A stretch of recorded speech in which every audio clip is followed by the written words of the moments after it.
$2.98. That's how much money it will take to buy a gallon of paint. It's Friday morning and Tom Havens is to buy the paint after school today. To make the purchase, his father gives him a $5 bill, a crisp, new $5 bill that he received at the bank yesterday. This particular piece of money is just starting in circulation. What will happen to it? What will it be used for? What can money be used for? What is money, anyway? After school, the $5 bill goes to a hardware store where Tom uses it to buy the paint.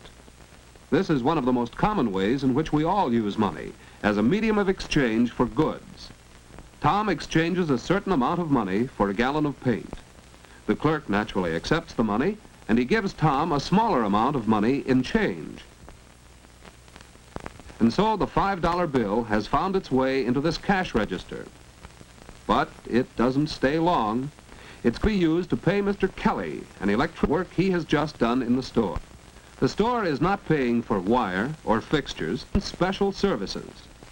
This is another use for money, as a medium of exchange for services as well as for good. The $5 bill is moving fast. That's because it's so convenient to use in business transactions. In fact, it's hard to imagine doing business without money. Yet for thousands of years, people did get along without money. In primitive days, living was simple and each family produced whatever it needed. The first kind of business was barter. A good stone cutter, for instance, might make a few extra tools and simply trade them for furs and other things he wanted. It was easy. There was no need for money. Even today, barter has its place. Not long ago, Tom Havens got a spotlight for his bike by trading a catcher's mitt for it. Swapping like this works well between friends. But what would you trade in a hardware store for a gallon of paint? And how would the store owner get the paint and the other goods he sells? What could he trade with all the people who had a hand in transporting the goods to his store? What could he possibly swap with all the stockholders of the hundreds of factories that produced the goods? How could he barter with every individual workman who played a part in the manufacture of each article? No, life today is too complex. People are too dependent upon each other. Jobs are too highly specialized for us to do business by barter. And that's why we depend on money as a quick and easy medium of exchange. Thus, instead of doing a certain amount of electrical work in exchange for gasoline, Mr. Kelly pays for the gas with, yes, the same $5 bill he received at the hardware store. This convenience of modern money has evolved from an age-old search for a satisfactory medium of exchange. Out of the simple barter of primitive people, spearheads became one of the first articles used as money. Shells have also served as money. Wampum was used by the American Indians. And hundreds of other articles have been money to various people at various times. But none of these met all the requirements of good money. Money should be something of value. Yet who but a huntsman has any use for spearheads? The value should be obvious and uniform. Who but an expert knows what this fur pelt is worth?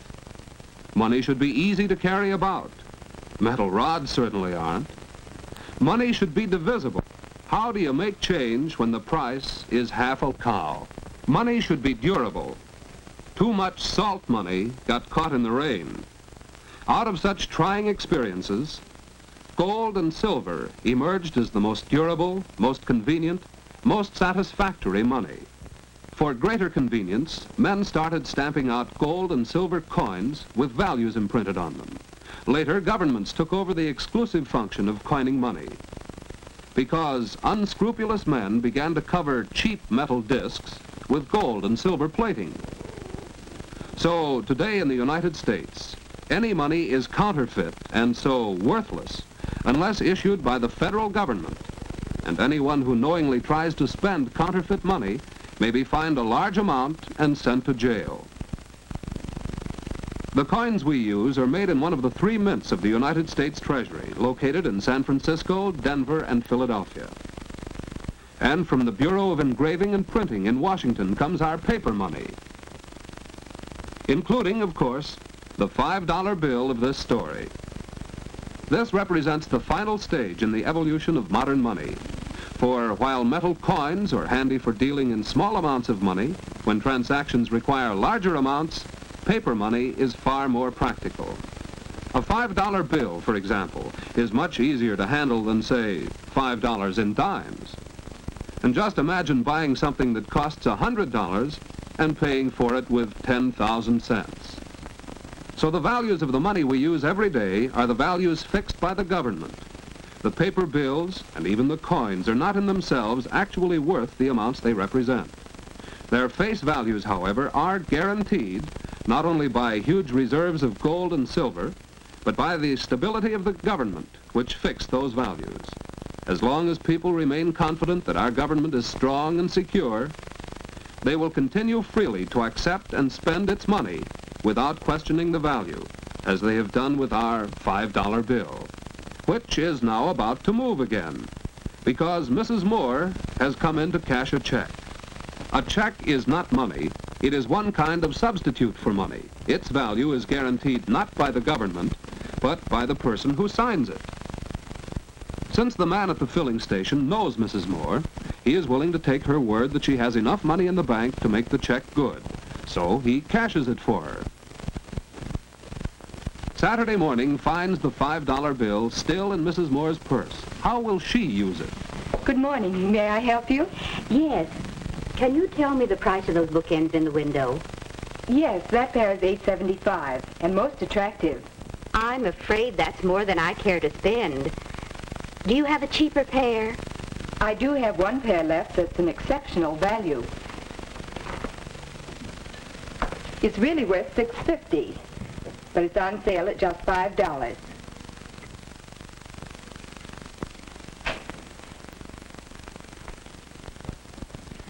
I'll take them, please. They're very good looking and certainly worth $5. Worth $5. Yes, since the value of our money is fixed by the government, we use it as a standard for measuring other values.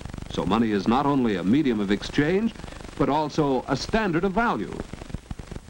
At 1 o'clock Saturday afternoon, the $5 bill is transferred from the cash register in the gift shop to the pay envelope of Virginia Height, the clerk who sold Mrs. Moore the bookends.